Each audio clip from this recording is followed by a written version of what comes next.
Hello again. Hi. um, I think this is the fourth video now. The last one I spoke about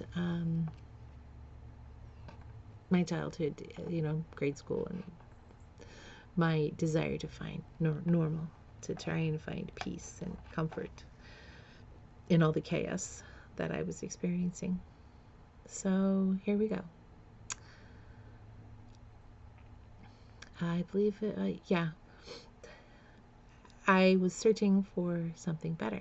Something inside me said this is not the way, that I needed to try something different, and I needed to rise above. So I tried. Once I hit junior high, I got better friends, but mostly better, uh, better than what I had. And I set my whole goal on getting the hell out of that horrible house. And that goal was reached through education.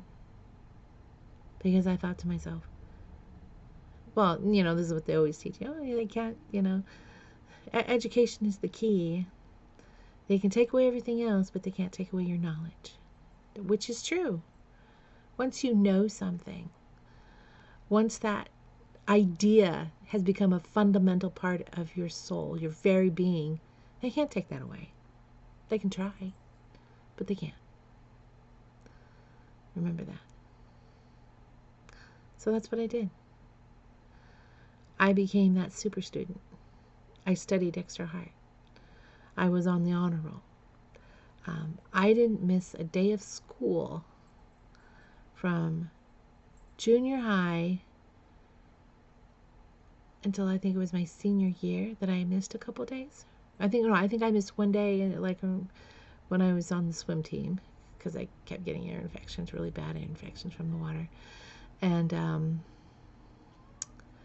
yeah, perfect attendance, honor roll, and I worked hard. I did, but it was very natural for me to. I just seemed to know.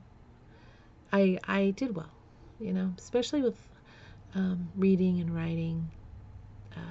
Love to read. I still love to read, but I like books. I like actual books, the physical book, which is harder today because more and more everything's digital, and that stupid, those little reading, like a Kindle or something. Holy crap, they're heavy. I have nerve damage in my hands, so holding things for extended periods of time is painful. So yeah, I prefer a book. A book, I can rest a book, look at it, enjoy it. The smell, God, I love the smell of books. But Kindles, Jesus, it's like holding a lead weight. I mean, the only other time I experience that with a book is if I have a really thick book, like the 700 page book, but there's not many of those around. So, but anyway, that's what I did. That was my part of my searching. And in that searching, I joined church again, and I became baptized. Which I thought was the end all. Oh, I'm baptized, finally. God will come and save me. Well, he didn't. What's that story about, oh yeah, the guy, there's a flood and he's on the roof, and he's like, God, save me. So a boat comes by and they say, come on, get on, we're going to save you. And then he's like, no, God will save me. Okay. So the water rises again. He's getting closer and closer.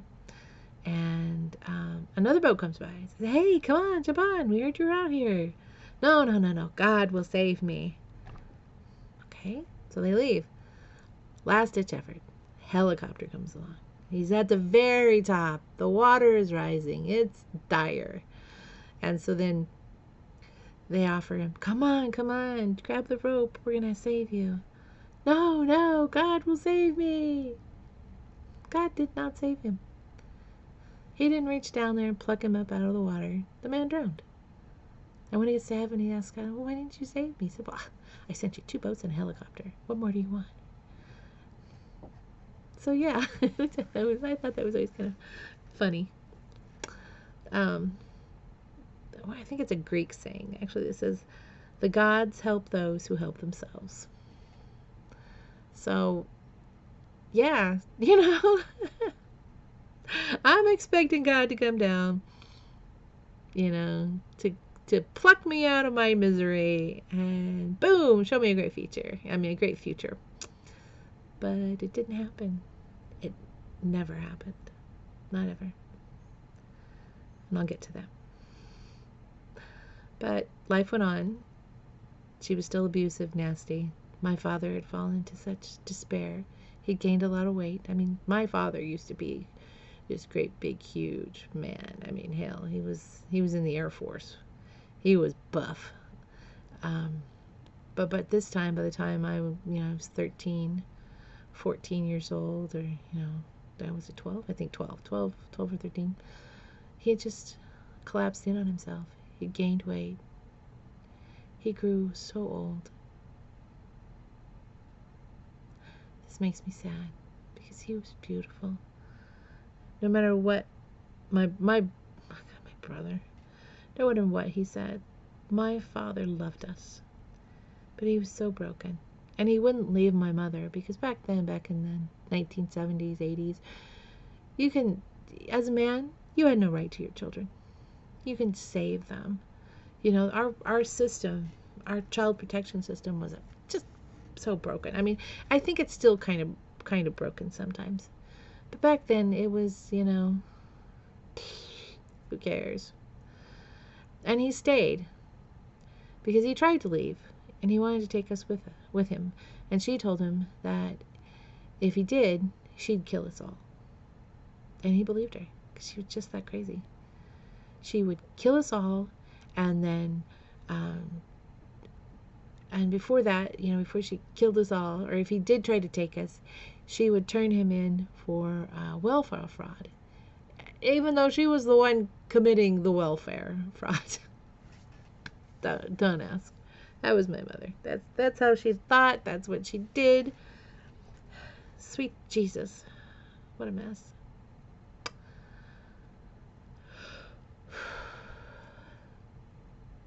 But yeah, he stayed and he suffered for us, enduring her abuse.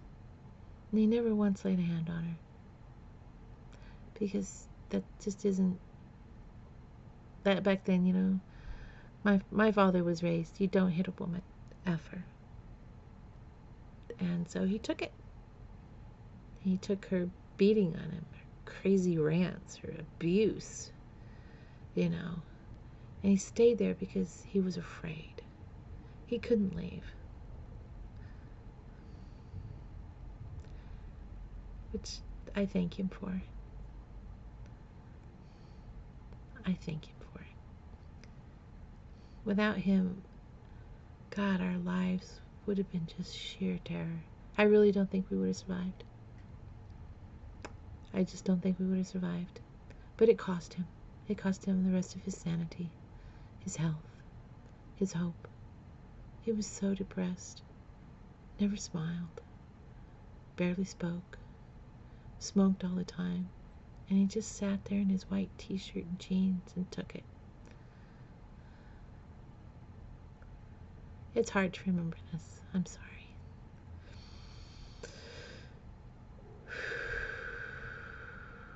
Because, at the time, I didn't understand his sacrifice. I was so angry. I was angry at him. For a long time, I was angry at my father. For not leaving. For not taking us with him. For not getting us out of that hell. I didn't understand the mechanics. I was a kid. I do now. But, hindsight, 2020. Yeah. It was so hard. But those were my teen years. That continued up into my teen years. My sister came back pregnant when I was like 15. That didn't help. Although for a short time my mother did stop drinking because she wanted to be around the baby, my nephew. my little sweetie. Um, yeah, I was really into him then. I loved taking him places with me, and but he was biracial, so that didn't, my God, my sister came home pregnant with a half white, half black baby. Holy crap! That, yeah, my Lord, it was like the end of the world. But those were different times, I didn't quite understand it. Not until I was a little bit older, until because I had black friends, I had Asian friends, Latino friends. They were my friends. There was no racial division. There was no, oh, I didn't go out and say, oh, this is my black friend Liz. I had a black friend named Liz. Or this is my Asian friend Kim, Kim Chung, Kim Chuan. I can't remember. I never did say the name right anyway. And I didn't say that. We didn't say that. All this racial division is just absolutely ridiculously stupid. I'm sorry. It is. Because when I grew up, we were just friends. You went to the park, you hung out, you played, you laughed, you hugged each other. We were friends. Sorry, Gen Xers for the win. Yeah, I'm a Gen Xer and I'm proud of it. We were once, when I graduated in 1987, we were considered the class that had the most potential, the generation with the most potential, the most benefits, the hope, and the least motivation. We were going to go out and do our own thing. Don't you get sassy with us. But yeah, that's what I grew up with. Constant abuse, having to have a lock on my door. There were times when she would get so drunk and angry that the lock didn't really work, so I would push my desk. I had this big heavy desk that I kept close, right close to the door, so I could just shove it against it, to keep me safe. Or if I didn't have time, if I didn't make it to my room in time to show that up there, I was sitting there leaning on that door for all get out. Just boom, boom, boom. She's banging on that door and trying to kick it in, and I'm like, oh dear God. But yeah, my whole kick with Christianity didn't last long, because that's not where it belonged. That's not where I belonged. Especially since this is when my extrasensory abilities popped in. Foreshadowing, being able to know things. I just knew things. I knew things before people would say them. And this started right after I had my period. Some say that that's when, women, it's when your hormones start to change and fluctuate, I guess. I don't know. But that's when it happened for me. The first time I ever had a vision, I think I was 12 or 13. No, 13. I was 13 because that was when I had my period. And my sister-in-law had went into labor. And I had gotten up early because I was excited for the baby.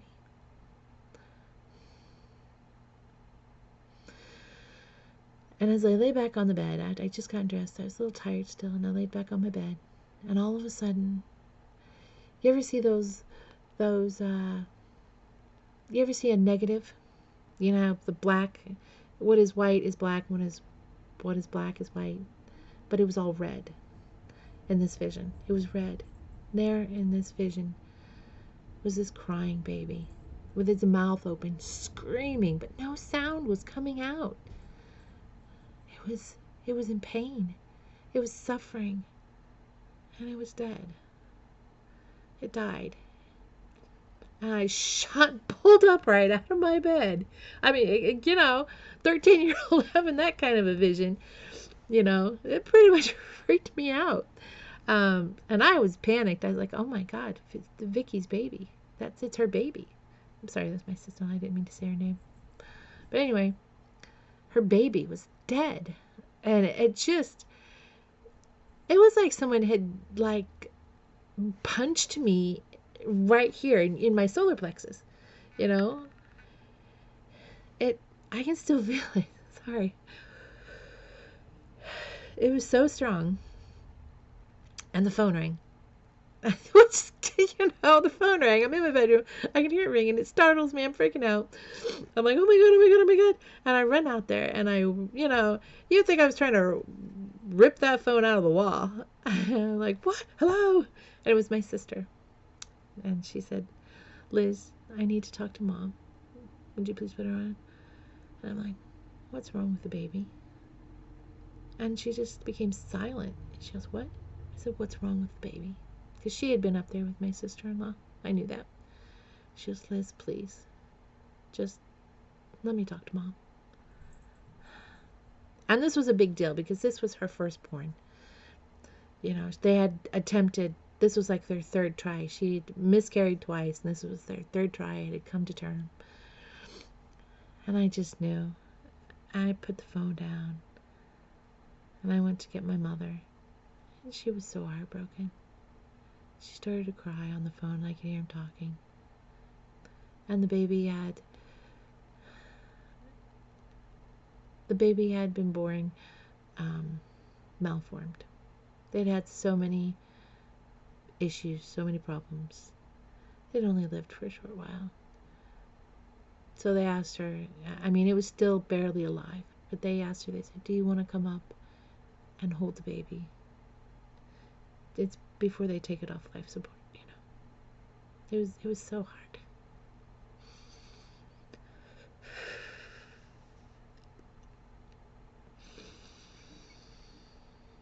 Oh, sorry.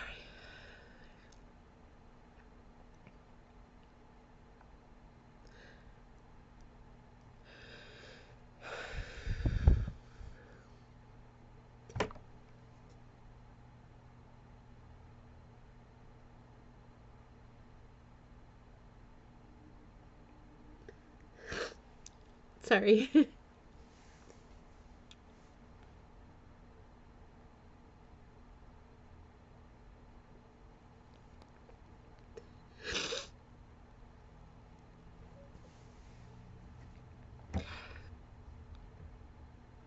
still hurts. It was my first vision. I still remember it. It still hurts. That was the first time that I realized that I was a little different. And, wow.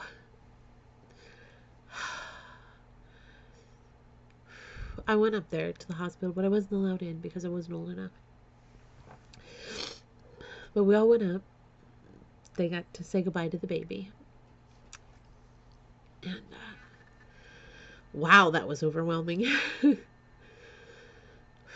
still feel it. All their emotions, all that pain.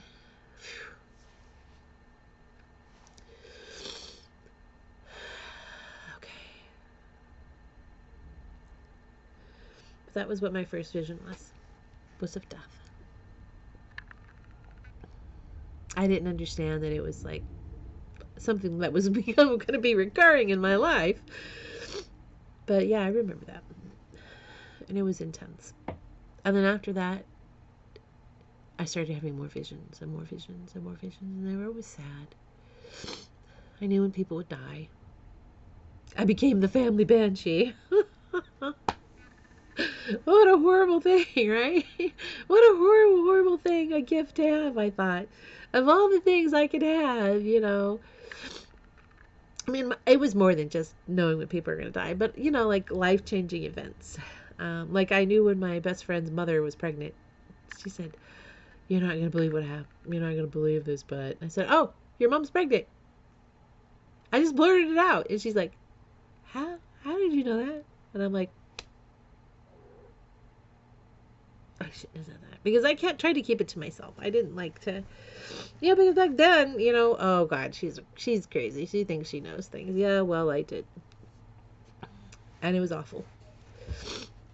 And, going into high school and everything, I had started swimming. And that's when things really picked up. Anyway, I'm gonna leave it off here because now we're at 2012. What a year. And I will see you in the next video to share more of my story so that you can see how it is and where I came from and how I got where I'm at. I'll see you later. Love, peace, and blessings to you all. Sorry, I'm still a little yeah. Anyway, very emotional. Very emotional. Anyway, I love you. I'll see you soon.